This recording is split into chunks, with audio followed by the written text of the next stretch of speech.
तहकीक ने यानी रिसर्च ने ये साबित किया है कि फ़ीमेल में कॉर्टिसोल का जो इफ़ेक्ट है वो ज़्यादा स्ट्रॉन्ग है।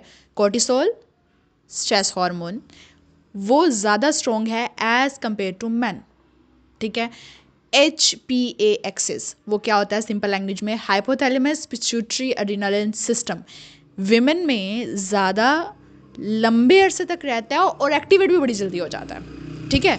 तो हमें ये जानना है आज की वीडियो में कि ये जो कॉर्टिसोल हार्मोन है, ये जो बड़ा स्ट्रेस हार्मोन है, ये क्या तबाही मचाता है फीमेल के रिलेशनशिप्स में, जो उसके इर्द गिर्द के लोगों के साथ उसके रिलेशनशिप्स हैं, with family, friends, with spouse, with kids. क्या करता है वो उसके साथ, किस तरह से इफ़ेक्ट करता है, ये हम जानते हैं आज की वीडियो में। कोर्टिसोल का राइज होना विमेन के रिलेशनशिप्स में बॉन्डिंग को इफ़ेक्ट करता है। किस तरह से?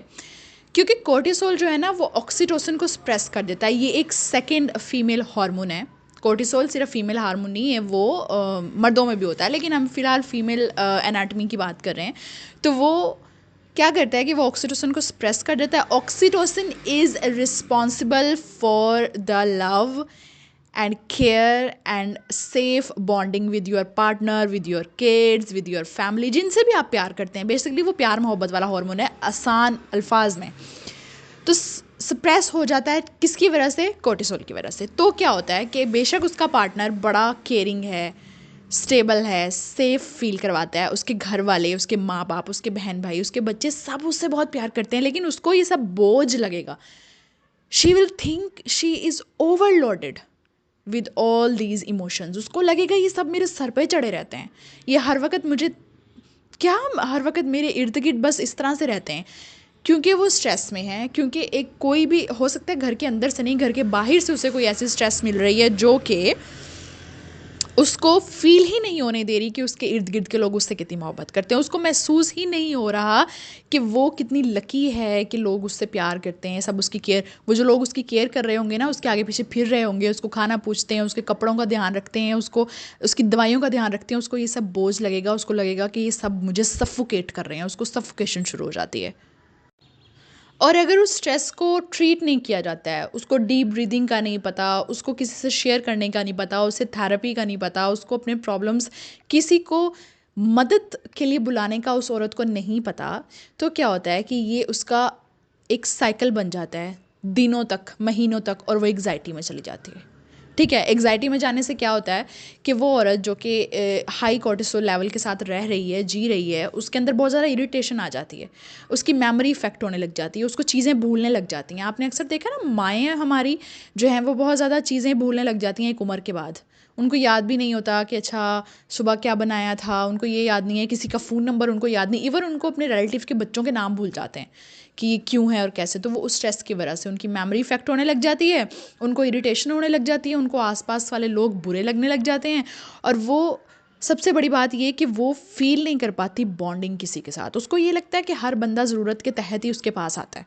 उसे ये लगता है बस मैं तो इनकी ज़रूरतें पूरी करने के लिए हूँ, मुझे तो इन्होंने ये समझा हुआ है। हालांकि बेशक वो लोग आपसे प्यार भी कर रहे हों, आपकी केयर भी कर रहे हों, आपका ख्याल करते हों, लेकिन आपको ये चीज़ अच्छी नहीं लगती। वो एक लूप बन जाता है। This is loop of anxiety. आप उसके अंदर फंस जाते हैं, वो औरत उसके अंदर फंस जाएगी, और वो उससे तब तक नहीं निकलती जब तक कि वो एक, क्योंकि ये भी एक डिजीज़ है ना, आपका हार्मोन लेवल बढ़ा हुआ है, थायराइड बड़ा होता है, कोई भी और हार्मोन का लेवल बड़ा होता है तो हम डॉक्टर के पास जाते हैं, लेकिन जब कॉर्टिसोल बड़ा होता है हम डॉक्टर के पास नहीं जाते, क्योंकि हमें पता ही नहीं होता हमारा कॉर्टिसोल लेवल बढ़ा हुआ है। हम स्ट्रेस में, हम एग्जाइटी में, और आस्ता आस्ता वो एग्जाइटी सालों तक चलती रहे तो वो डिप्रेशन में बदल जाती है। So this is the second thing. और एक और बड़ी मुसीबत बताऊं जो कि कोर्टिसोल लेवल के हाई होने से होता है, यानी कि स्ट्रेस में होने से इंसान की, मर्द हो या औरत, ख़ासतौर पे औरतों की मेंटल फ्लेक्सिबिलिटी, जो उनकी मेंटल एक एक एबिलिटी होती है जिसे कहते हैं आईक्यू लेवल, वो उनका ड्रॉप होने लग जाता है। उससे क्या होता है कि वो जो अपने एक प्रोफेशनल जो भी काम वो करती हैं, जॉब पे जाती हैं, जो भी वो करती हैं, उससे क्या होगा कि वो वहाँ पे अच्छा परफॉर्म नहीं कर पाएंगी। वहाँ पे भी उनकी इंसल्ट होती रहेगी मैनेजर्स के थ्रू, सीनियर्स के थ्रू। वो कहेंगे कि ये तो काम ही नहीं कर पा रही है, इसको क्या है, ये हो सकता है वो उनको जॉब से भी निकाल दें, तो ये डबल स्ट्रेस देगा।